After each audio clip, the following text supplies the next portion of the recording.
grand 2, bras et quête généralisée. Cette partie sera un peu formelle, pas forcément très physique encore que, mais il faut en passer par là. Il faut essayer de garder en tête l'idée d'état de position bien défini.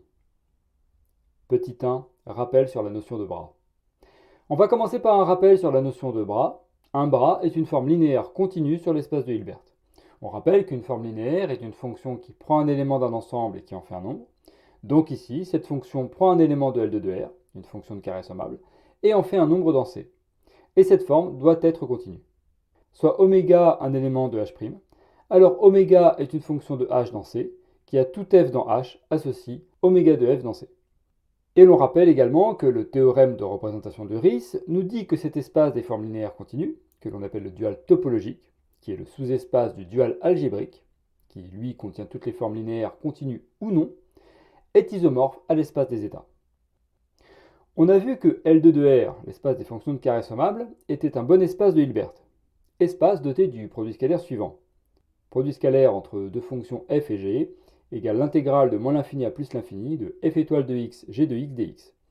Soit en notant les fonctions avec nos lettres habituelles, bracket phi psi égale l'intégrale de moins l'infini à plus l'infini de phi étoile de x, psi de x dx.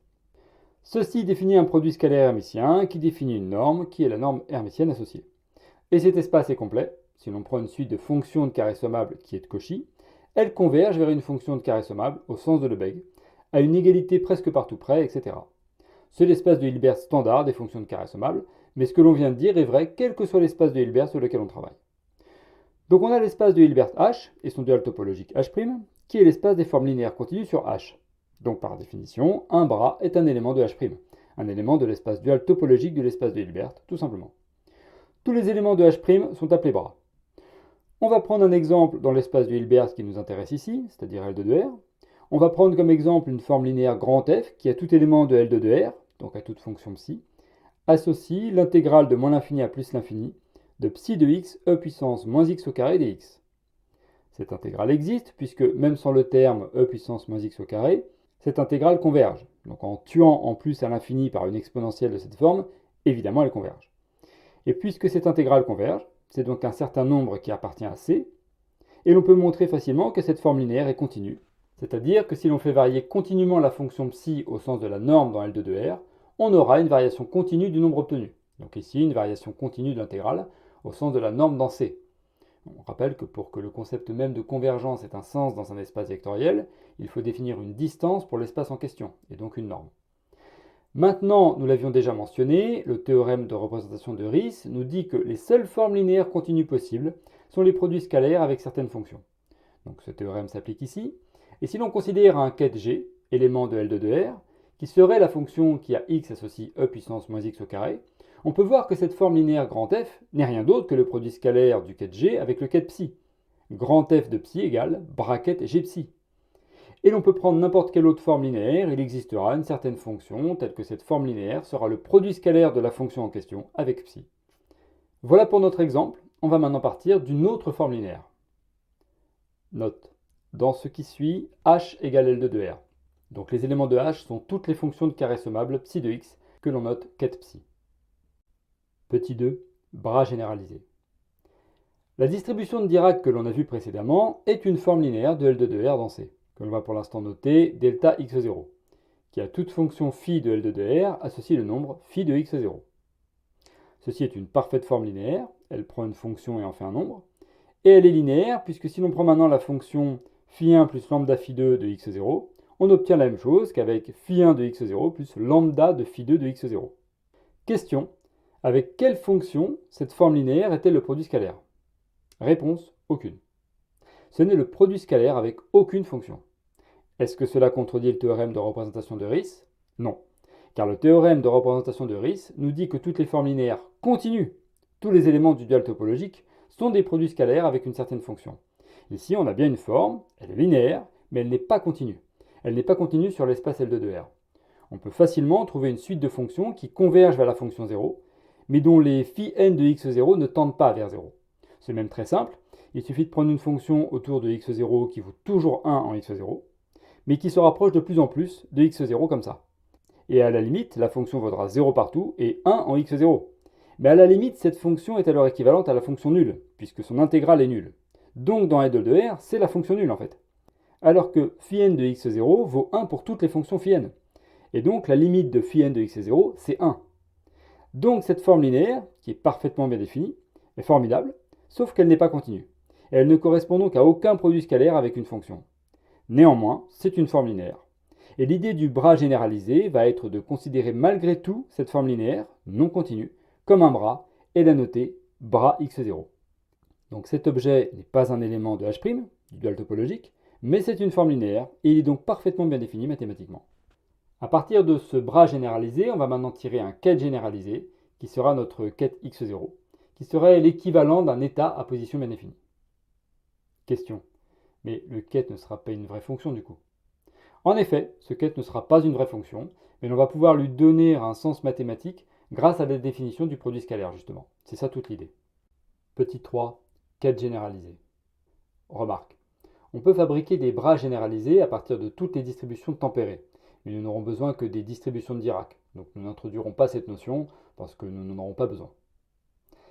Alors, dans le cas où l'espace de Hilbert est L de R, il est possible d'associer à un bras généralisé un ket généralisé en se servant justement de l'action de la distribution correspondante, donc en se servant du produit scalaire. Reprenons d'abord les bras et les quêtes standards, soit deux quêtes standards, phi et psi, éléments de L de R. À chaque quête, on peut associer un bras, et l'on peut écrire le produit hermitien dans l'espace L de R. Bracket phi psi égale l'intégrale de moins l'infini à plus l'infini de phi étoile de x psi de x dx. Et le bracket psi phi égale l'intégrale de moins l'infini à plus l'infini de psi étoile de x phi de x dx. Soit le bracket phi psi égale le bracket phi psi étoile.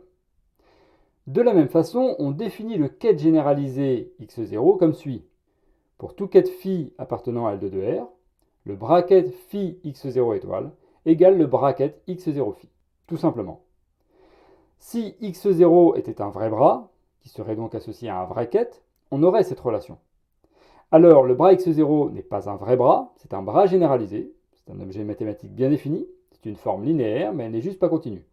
Et on définit donc le ket associé à ce bras par la propriété que celui-ci vérifierait si c'était un vrai ket associé à un vrai bras.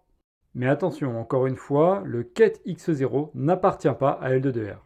On dit que le ket x0 est le ket généralisé associé au bras généralisé x0. Remarque. Alors, il faudrait montrer que ceci définit, caractérise entièrement un objet mathématique. Mais c'est le cas en l'occurrence, c'est une distribution. Donc dans ce formalisme tel qu'il se présente en physique quantique, on trouve les deux aspects de la notion de distribution. Dans notre cas, de la distribution de Dirac.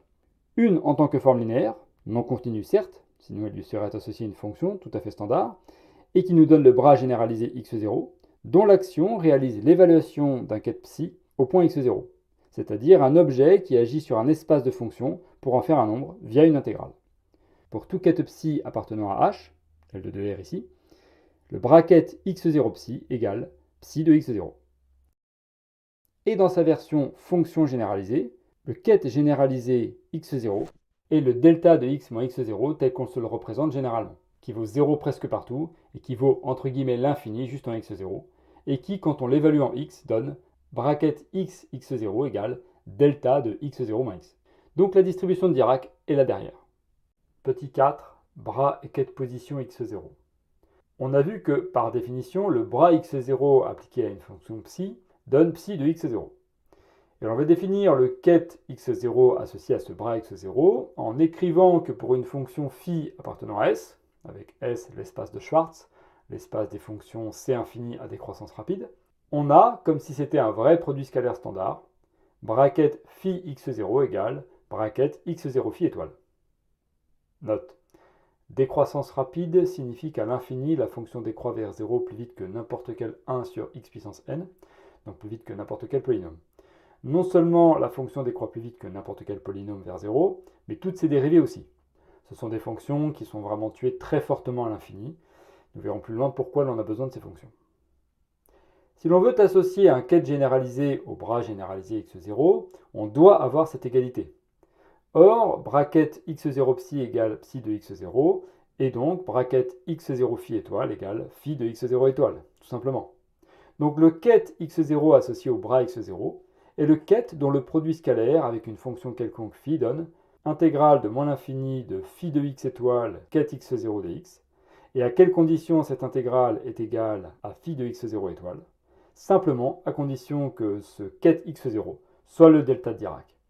Puisque l'on intègre phi de x étoile ket x0 de moins l'infini à plus l'infini, et que cette intégrale sort phi de x0 étoile, le ket x0 sélectionne donc dans phi de x étoile la valeur de phi en x0. Donc le ket x0 n'est rien d'autre que la distribution delta en fait. Le bras x0 attribue à chaque fonction psi sa valeur en x0, et le ket x0 associé est en fait la distribution de Dirac.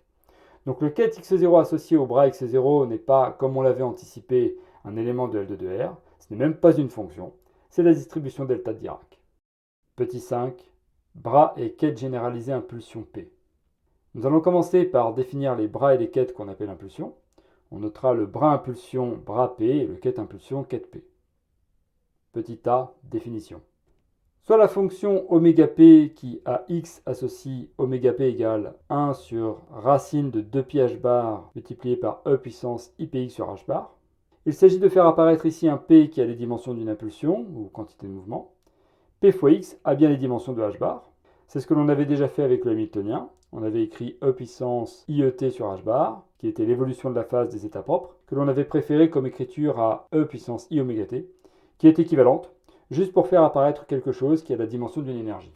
Ici, de la même façon, on pourrait écrire e puissance ikx, mais l'on va préférer écrire e puissance ipx sur h bar, avec p égale h bar k, et travailler directement avec une grandeur qui a la dimension d'une impulsion, parce que c'est la grandeur physique standard qui a émergé en physique classique. Remarque, on reconnaît dans l'expression oméga p égale 1 sur racine de 2pi h bar multiplié par e puissance ipx sur h bar, le noyau de la transformée de Fourier. Le h bar est ajouté pour des raisons de normalisation. S'il n'y avait pas le h bar, on aurait juste la forme classique de la transformée de Fourier, oméga p égale 1 sur racine de 2pi multiplié par e puissance ikx. Comme on change la normalisation, on utilise la variable p égale h bar k. Du coup, ici, évidemment, le k devient p sur h bar et on rajoute le facteur 1 sur racine de h bar à la normalisation. Le premier point à noter est que cette fonction n'est pas de carré sommable. Oméga p n'appartient pas à L2 de R. On ne peut pas faire la somme des modules carrés de cette fonction. Ça diverge en plus l'infini. Le module de e puissance ikx fait 1, et on se retrouve à sommer une constante, 1 sur racine de 2pi h bar, de moins l'infini à plus l'infini. Évidemment, ça diverge. Donc cette fonction n'est pas de carré sommable, mais c'est une fonction qui à chaque x associe un certain oméga p de x. Elle n'est juste pas dans L2 de R. Et cette fonction permet de définir une forme linéaire, que l'on va noter grand oméga p, qui a une fonction de L1 de R inter L2 de R, associée à un nombre complexe. Donc il faut que la fonction soit de carré sommable, mais également que sa valeur absolue soit sommable. À toute fonction phi de L1 inter L2, on associe le nombre grand oméga p de phi, image de phi par grand oméga p, défini comme suit. Intégrale de moins l'infini à plus l'infini de petit oméga p de x étoile, phi de x dx. Grand oméga p de phi est bien une forme, puisque l'intégrale de moins l'infini à plus l'infini est un nombre, à condition que petit oméga p de x étoile phi de x converge, ce qui est le cas si phi est dans L1 inter L2. Et elle est linéaire. Maintenant, que vaut grand oméga p de phi? Il nous suffit de remplacer petit oméga p de x par son expression en prenant l'étoile. Grand oméga p de phi égale intégrale de moins l'infini à plus l'infini de 1 sur 2pi h bar multiplié par e puissance moins ipx sur h bar multiplié par phi de x dx, ce qui est égal à phi tilde de p. On a moins i puisque l'on prend le complexe conjugué, et l'on voit que l'on a juste le produit scalaire entre petit oméga p et phi. C'est une forme linéaire comme un produit scalaire standard, sauf que la fonction petit oméga p n'est pas dans h. Voilà pourquoi on avait choisi cette fonction particulière, car du coup grand oméga p de phi n'est rien d'autre que phi tilde de p, la transformée de Fourier de phi évaluée en p. Donc à petit oméga p, qui n'est pas dans h, mais qui est une fonction, est associée une forme linéaire, donc un bras, généralisé, parce qu'en l'occurrence ce bras n'est pas continu en tout point, qui à chaque phi associe sa transformée de Fourier au point p. On note bras p, ce bras généralisé, donc le bras p est la forme linéaire qui a une fonction associe sa transformée de Fourier au point p. Et le ket généralisé associé à ce bras p est noté ket p. Note. Attention, encore une fois, le ket p n'appartient pas à h. C'est un ket généralisé. On le note comme un ket, mais ce n'est pas un élément de h. Donc le ket p est associé à la fonction petit oméga p. Si oméga p était dans h, ce serait un ket standard. Mais elle n'est pas dans L2 de R. Mais ce n'est pas grave, c'est une fonction quand même.